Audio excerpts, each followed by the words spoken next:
This is Bob Maloney from MyMMAnews.com, and it's fight week for Adrian, the Elusive Garcia. My guest tonight, Adrian is fighting at Titan FC 79 in his home state of Florida, and Adrian is 7-1, and he looks to me like he's got a bright future. Adrian, just tell me how you're feeling before we get into all the fights. Listen, you have 8 pro fights. Congratulations. That's a hell of a career so far. Anybody who follows a sport knows to be able to get in there and have 8 camps and make 8 weight cuts and get it in there is a great thing. How you feeling fight week? I'm ready, man. I'm ready. I visualized every scenario. I see myself winning in every possible outcome, you know. Like anywhere the fight goes, I'm winning. Well, Adrian, you've been in the sport for a while now, and when I got this interview with you, I went back and I'm watching the film, and I'm like, damn, Adrian Garcia is fun to watch. This guy's throwing elbows. He's throwing knees, flying knees. He was such a wide array of strikes. He's fast. He's got personality. And I'm like watching the Contender Series, and I'm seeing these records, and I'm saying, man, how come they haven't grabbed up Adrian Garcia yet? Maybe in the future. And I don't want you to look past this one fight, but do you kind of feel the same way I do? Because I'm like looking at this guy. I'm like 7-1, man. There's guys that are in the UFC with less records. Tell me a little bit of how you feel about that. I feel the same way, and absolutely, there's guys that I see fighting in the Contender that have no business being in there. Compared to my level and my training partners, I have a guy named my main training partner, Roy Echeverria, fighting September 20th, and I feel like he's probably in the top 10 in the UFC right now, and he's not even in the UFC yet, in my opinion. Well, listen, that's kind of how a lot of things work. You get a teammate that gets on there, and your coach is talking to them, and listen, I don't want you to get past this one fight, but I hope to see you in the future on there. Adrian, tell me a little bit. How did you fall in love with mixed martial arts and become a fighter? Since this is the first time we talked, I'd love to know a little bit about your path into this great sport. So I never knew I was gonna end up doing this as a career. I knew I loved to fight, and then as a kid, I fought one of my best friends. I fought him in his backyard, and then after that, me and my other friend, we all got together and talked about it. And we were young. We were like, "Hey, you need to join a gym because you're getting out of control." So I just Googled the nearest gym, and the rest was history. Okay, so you just hopped into a gym. Let me go train MMA, and next thing you know, you were training. You were becoming a fighter.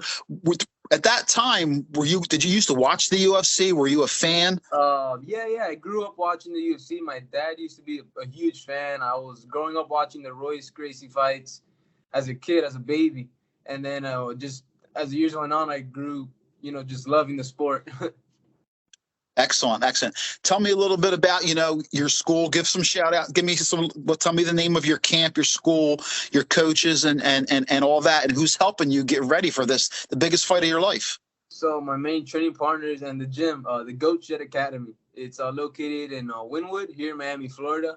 The owner and head coach, Awesome Zaidi, which is my coach. He's the reason I've been on this crazy win streak. I give him all the credit. This man is a genius. A lot of people hate him because he looks a little crazy on Instagram, but that's why we're at where we're at right now. I got a lot of eyes on us because of them, and I got a good group of training partners, and without them, I wouldn't be here. Great. Tell me a little bit about this fight. Shamel Finley, 4-1. He's coming from Georgia, the next state over. Listen, he's 4-1. He looks like he's a pretty good fighter. You have some more experience than him, but have you are you a film junkie? Do you try to find the film on your opponents, or you don't care? I find both fighters.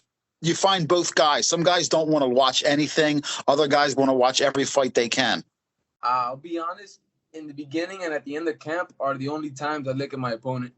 I probably study them for about a day. I come up with a game plan with my coach, and that's it. I visualize the game plan working and not working, of course, but I wasn't really impressed by Shamel. I see myself finishing him, and I see him having a very long night.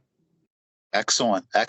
So we were talking, you were excited about the fight, and couldn't wait. You were excited for the meal. So tell me a little bit about, in your mind, what you're excited about as far as what are you going to eat after that weigh-in? You're going to rehydrate with whatever fluid, but what's going to be that big meal that Adrian Garcia can't wait to get to? I hear a lot of people, have their own opinions of what you should eat after weigh-ins. I have an iron stomach. I've tried every single way. I'm gonna have a giant steak after my weigh-ins. That's what I love, and it doesn't do any harm, and I've done it. So that's what I'm probably gonna be eating, a nice churrasco. Hey, there is nothing wrong with that. You get that protein, some red meat. You deserve it after, the weight cut and all that good stuff. So that's awesome. Once again, Adrian Garcia, flyweight 7-1. And listen, my man's going places. Like I said, you really got to check him out on UFC Fight Pass, because I'm a huge fan, and when I see a guy, that's going out there, Adrian, you also too. Tell me a little bit about your style, because you look like you go in. Even though your last couple fights have gone the distance, you're looking to finish fights all the time. That's one of the reasons, like I was saying, man, this guy Adrian Garcia, he's exciting to watch. What are these guys missing over there?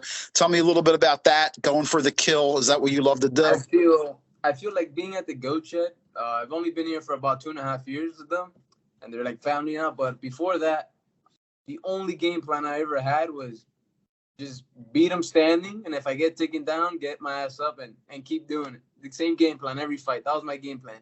I feel like here at Goat Shed, my IQ has exploded. I feel like I can beat anybody. Honestly, I feel unbeatable. And I know how to adapt. That's the most important thing. And now I'm not afraid to put myself in certain positions I was afraid to in the past, because now I feel comfortable all around. When I got here, I was just a striker, but now I'm super well-rounded. I have good timing for my takedowns. I have good top control. So that's definitely the confidence that I needed to be able to finish these fights. Awesome. Well, I'm looking forward to watching your fight. Adrian, thanks for giving me some time on Fight Week. Give some shout-outs if you have any sponsors, family, and who's providing that support for you to help you get into that cage.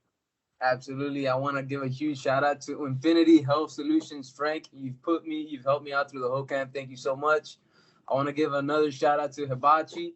Hibachi 305 here in Miami. Some of the best hibachi, in my opinion. I can't wait to eat it after the fight.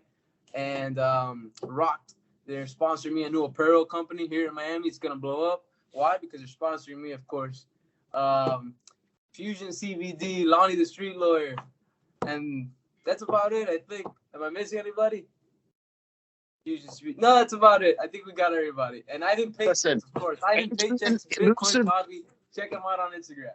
Absolutely. That's like I said, check out Adrian Garcia on UFC Fight Pass, Titan FC 79 this week. This young man is 7-1. He's super exciting to watch, and as you can see, he's good looking and he's got tons of personality, and it's easy to root for him. And Adrian, wishing you nothing but the best. Miami News loves to give you coverage, and reach out anytime. And it was a pleasure talking to you. Best of skills this week, and we will talk to you again soon, my man. Thank you, my man. Thank you so much. Hopefully it's for a fight announcement for the Contender Series or the UFC. Yeah, absolutely. All right, my man. Take care. Thank you, brother.